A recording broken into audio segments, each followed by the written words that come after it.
Hi there, it's Nicole from Mama Elephant, and today I have a birthday themed card featuring the new Number It stamp set and coordinating dies, as well as the Madison Avenue scalloped frame die.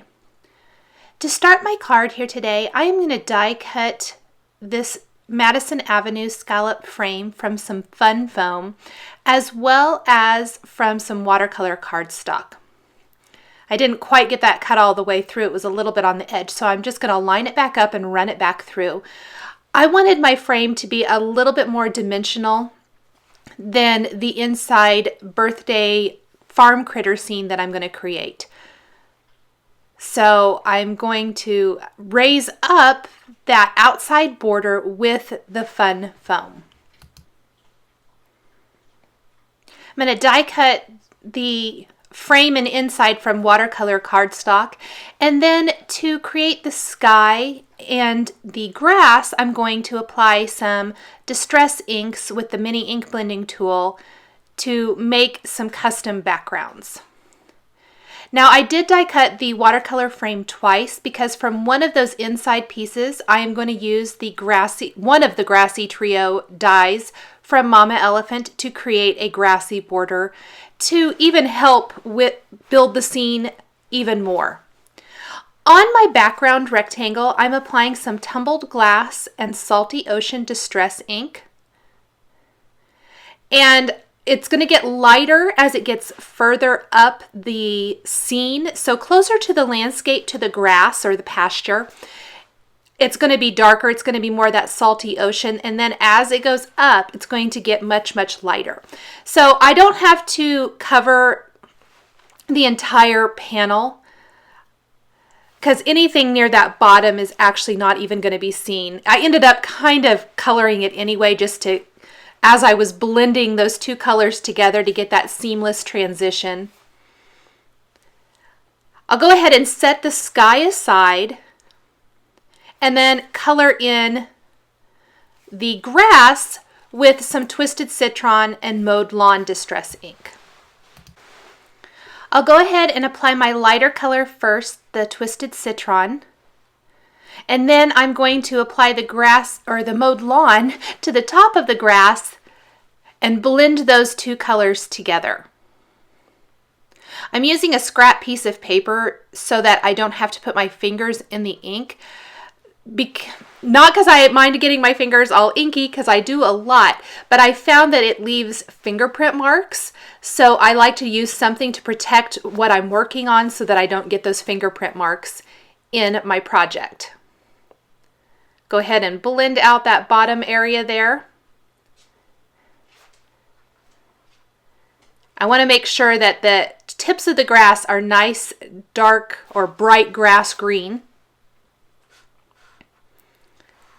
I'm going to go ahead and take both my sky panel and the grass panel and spritz them with water from a distress sprayer.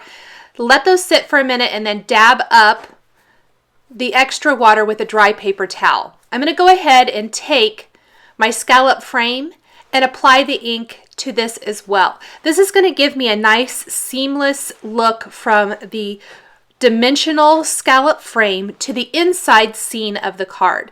So along that bottom edge, I'm applying my Twisted Citron and Mowed Lawn Distress inks. Then on the majority of my frame, I'm going to apply that salty ocean right near the landscape and then the tumbled glass all the rest of the way up. Go ahead and flip that over real quick. I'm going to take that salty ocean and just apply a tiny bit of it on each side. And I'll have to work to blend those colors, the green and the blue together. And then I will take the Tumbled glass distress ink and work that color the rest of the way up the frame. This is really one of my favorite current techniques, is to have my frame look like the inside of the scene. So because the scene has that nice grassy landscape and then the blue sky, I want the same look on my outside frame. Again, I'm going to spritz this with water from a distress sprayer.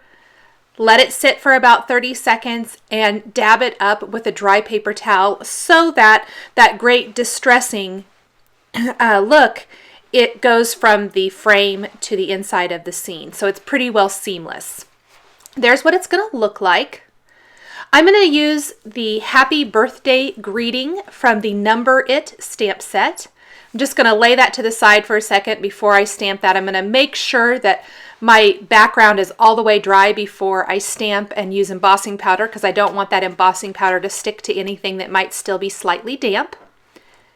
And then I will go ahead and stamp the cute little chicken, horse, and cow from the Lunar Animals stamp set. This was from the November release. But I just love these little animals. This is such a great stamp set that works with lots of other Mama Elephant stamp sets. And then I'm going to color them, all these images in with the Zig Clean Color Real Brush markers. I've stamped all of these on some smooth watercolor cardstock using Ranger Jet Black Archival ink. And I found that these products work really well with the Zig Clean Color Real Brush markers. The color of the markers that I'm using are shown across the bottom of the screen there. I'm using about 2 shades per color, laying down my dark color first and then blending it out with my lighter color. You don't even have to add any water if you don't want to. If you wanted a little bit lighter look, you could definitely lay down some color and take a water brush or a paintbrush dipped in water and spread that ink out for a much lighter watercolored look. I'll go ahead and move on to the cow now. I'm going to do him in black and white, adding a little pink there to the nose and the insides of the ears. Very, very quick coloring. I love how smoothly these Zig Clean Color Real Brush markers blend on the Bristol Smooth cardstock.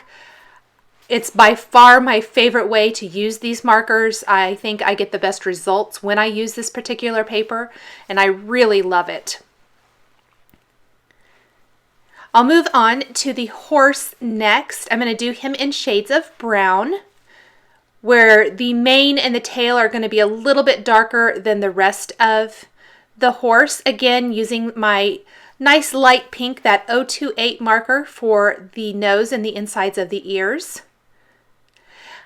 Now, originally, when I colored this, I thought the mane and the tail looked a little too much like the rest of the horse. I wanted them to stand out a little bit more.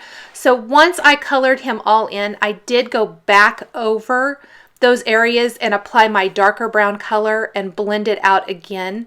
I wouldn't suggest going over your image too many times. Because these are water-based markers, they can cause your paper to pill if you go over them too many times. I die cut the number 3, because this is for a 3rd birthday card, from the Number It dies that coordinate with the Number It stamp set, and I am applying some Festive Berries and Picked Raspberry Distress ink to the number 3, blending those together really good. You could also die cut this from cardstock or pattern paper if you would rather. I'm going to die cut my animals using the coordinating Lunar Animals stamp set, or dies rather, and then use a Sakura black gel pen to add detail to the eyes and the nose. I'm going to use a powder tool on that inside rectangle. It's nice and dry now, so I want to use my powder tool so that my embossing powder sticks only to the stamped image and doesn't migrate anywhere else. I'm going to stamp the word birthday first, apply some white embossing powder to the word birthday, and then I will stamp the word happy above that. I do that because it's really hard to see when you're stamping with Versamark ink. It's hard to tell where you've already been, and I didn't want it to overlap in any area where it would make it hard to read and ruin that rectangle where I would have to start over. I apologize, my head got in the way. I was trying to make sure I lined that up perfectly. I'll go ahead and sprinkle the white embossing powder on the word happy. I'll heat that up, and there you can see I've embossed the greeting on the card. And then I'm ready to start putting the whole design together. So I'm going to attach the grass to the bottom of this rectangle. And then holding my frame in place for now, I'm going to go ahead and attach that inside piece to the front of a side fold card base from Simon Says Stamp.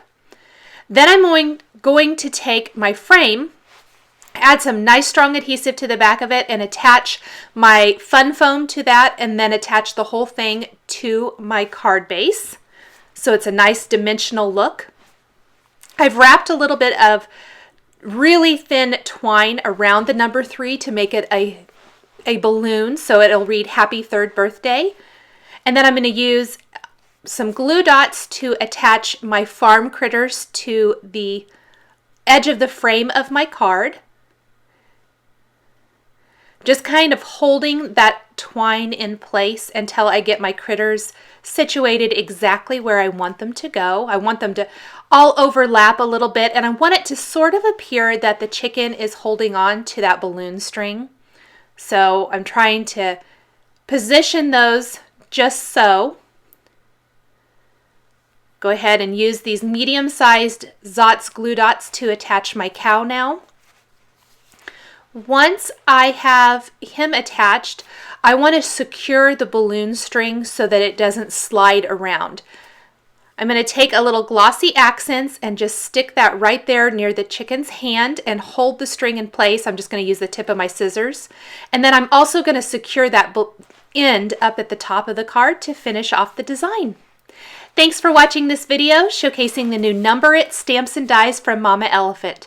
The supplies I've used are listed and linked below the video on YouTube. Here are a couple more videos featuring Mama Elephant stamps and dies. Thanks for watching, and we'll catch you next time.